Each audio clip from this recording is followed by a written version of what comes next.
This lesson will cover bone lesions that are caused by either the effect of medications, in the case of bisphosphonates, or heredity, cherubism. Sometimes they are simply bony overgrowths, such as tori and exostoses. The two conditions we will be covering are fibroosseous, which means that there are two components, a fibrous component and an osseous component in these lesions. Cemento-osseous dysplasia is a rather unusual lesion. It is asymptomatic, it occurs in the mandible, and occurs in African American women greater than 40 years of age. Over time, the lesion becomes calcified and goes from radiolucency to radiopacity.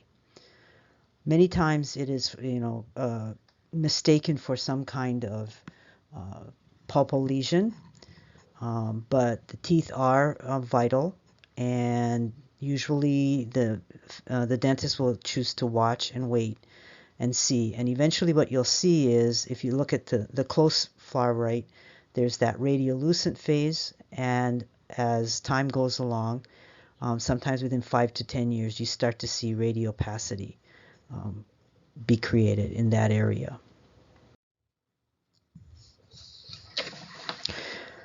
Fibrous dysplasia and cherubism are characterized by the replacement of bone with fibrous tissue and non-trabecular osseous structures. The growth is expansile and is susceptible to fracture. There can be pain. Fibrous dysplasia is an asymptomatic alteration of the bone where the normal architecture is replaced by fibrous and non-trabecular osseous structures. Again, as we've said, pain and deformity can be subject to fracture because they're not fully, calcified structures.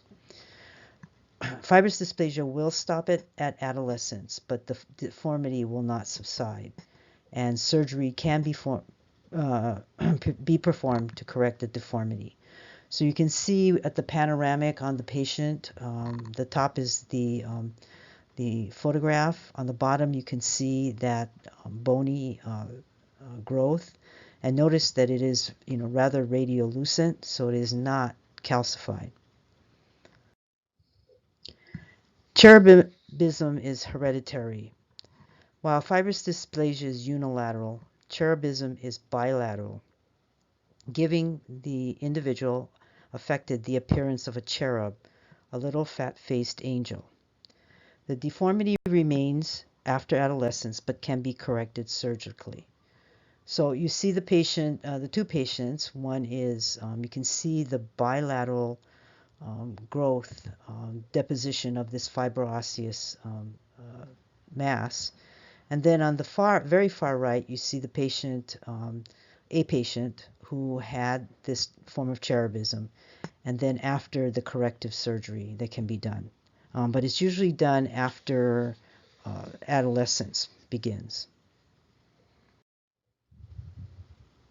We'll talk about one metabolic condition, which is Paget's disease, or osteitis deformans. Paget's disease, or osteitis deformans, is the uncoordinated increase in osteoblastic and osteoclastic activity in bone cells, which produces larger, weaker bones and pain. So osteoblastic and osteoclastic refer to the breaking down and the reformation of bone. In the case of Paget's disease, it's an uncoordinated response. It does not, it doesn't coordinate with each other. So in essence, you get larger and weaker bones, and there is some pain to this. It is possible in the head and neck area to lose sight due to bone deposition. You have to remember that in the skull, at the back of the eye, there is the orbital foramen. If there is continuous deposition of bone in that area, eventually the foramen will close, and there will be loss of sight due to the loss of the optic nerve. Basically, the treatment is to slow the disease process because there is no cure, and individuals tend to be susceptible to osteogenic sarcoma. So taking a look at the pictures on the right-hand side, you see the expansion. the tremendous expansion of the mandible. And then if you take a look at the far right picture, you see a tremendous expansion of the maxilla as part of Paget's disease. Benign neoplasms, torus, and exostoses, these we're all familiar with. They're benign growths. Some fun facts about torus. The prevalence of mandibular tori is about 5 to 40%. Palatine torus are more common, and mandibular tori may be genetic or the result of local stresses. So they're benign. On the maxilla, they're usually right in the middle of the palate, as you can see on the picture to the far right. And on the mandible, they are bilateral. They grow on both sides of the mandible. There's really no problem with tori. They usually are removed if they interfere with dental appliances. You cannot make a denture or partial over a very large tori. If they're easily injured, you can imagine that, with the very large mandibular tori, if you were to bite into something very hard, that you may indeed injure the tori. And patients who have large tori will tell you that, if they bite something kind of sharp, it seems like there's a thin layer of tissue over those tori, and it's very uncomfortable. The other would be is if it interferes with speaking or function. Exostoses are overgrowth of bone on the buccal surface of the maxilla and mandible. There really is no treatment, again, unless it interferes with a dental prosthesis. And if you take a look at the picture on the far right, you may want to consider when patients have very large exostoses, what types of things you might want to talk to the patient about in order to keep their oral hygiene optimal.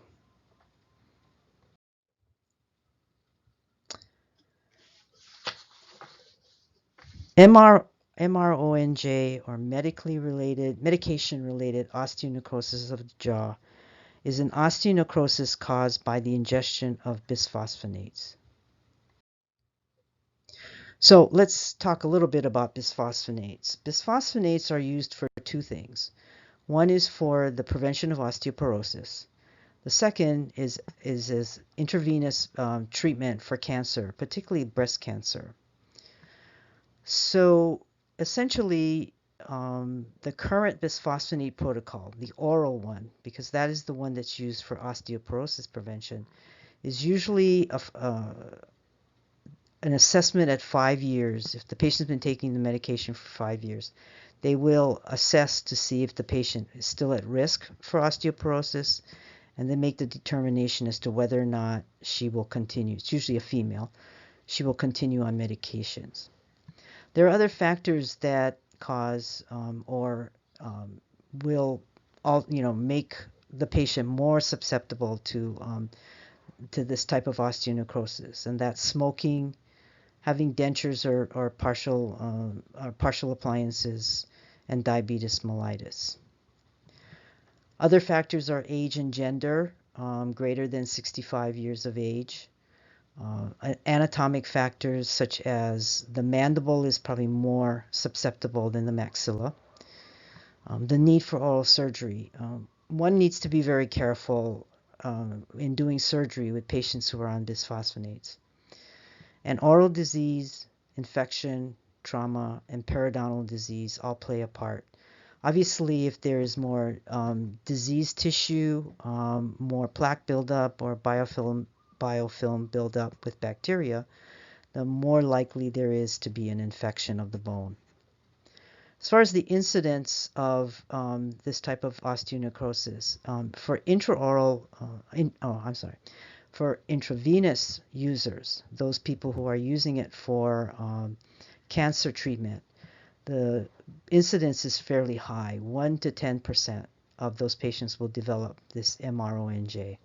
With oral bisphosphonates, which is what most of our patients are on, it's about 0.001% to 0.01% of those patients will develop this type of infection.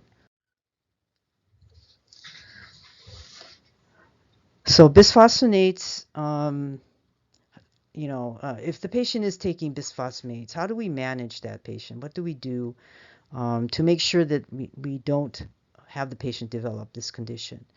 Well, essentially, you want to screen very carefully and do a thorough exam.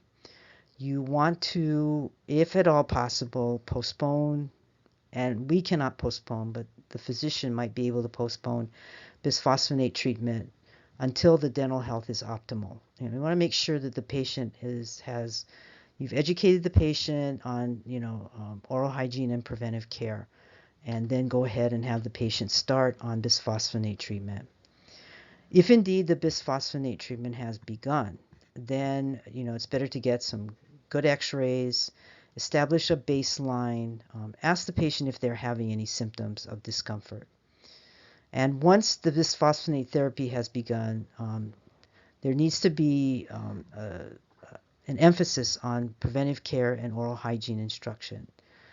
Generally, we try to stay away from elective procedures and do root canal therapy, and to take special care with scaling and prophylaxis, not to avoid tissue injury. So here's some pictures of what exactly this MRONJ looks like. On the far left, you can see the radiographic indication of MRONJ. The brown fragments labeled C are actually bone fragments, necrotic bone fragments that have been removed from the site of the necrosis. And the illustration on the far right is the incidence of MRONJ in the maxilla. Again, it tends to be more likely to be in the mandible, but it does, and anytime there's bone, it's very possible that you can develop this kind of osteonecrosis. The malignant tumors we will cover are osteogenic sarcoma, which is one of the most common forms of bone cancers. Metastatic carcinoma, while these lesions do not originate in the jaw, they are still lesions that lodge in the jaw. So osteogenic sarcoma is essentially cancer of the bone. In the mouth, we will see, one of the signs we will see is widened PDL. If you take a very close look at the radiographs, the periapical radiographs, you'll see where the PDLs are widened. And that kind of gives us an idea that perhaps there might be some kind of bony process going on. You can also see from the intraoral picture that there's indeed a rather large tumor, and so that's another sign that osteogenic sarcoma may be present.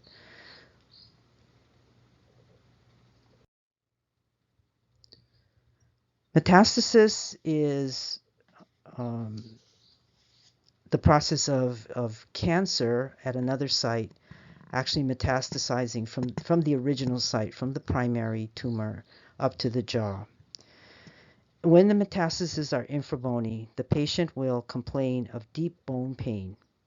Teeth in the affected area may feel loose. The metastasis is expansile, so there may be cortical expansion. In other words, if you were to run in the case of the mandible, if you were to run your finger along the vestibule, you will feel that expansion, the bony expansion. And you can see here on the radiographs and the CT scan the extent of the metastatic lesion in the jaw.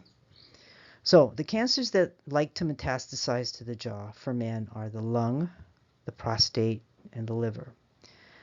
Cancers that metastasize to the jaw for women are breast, bone, and kidney.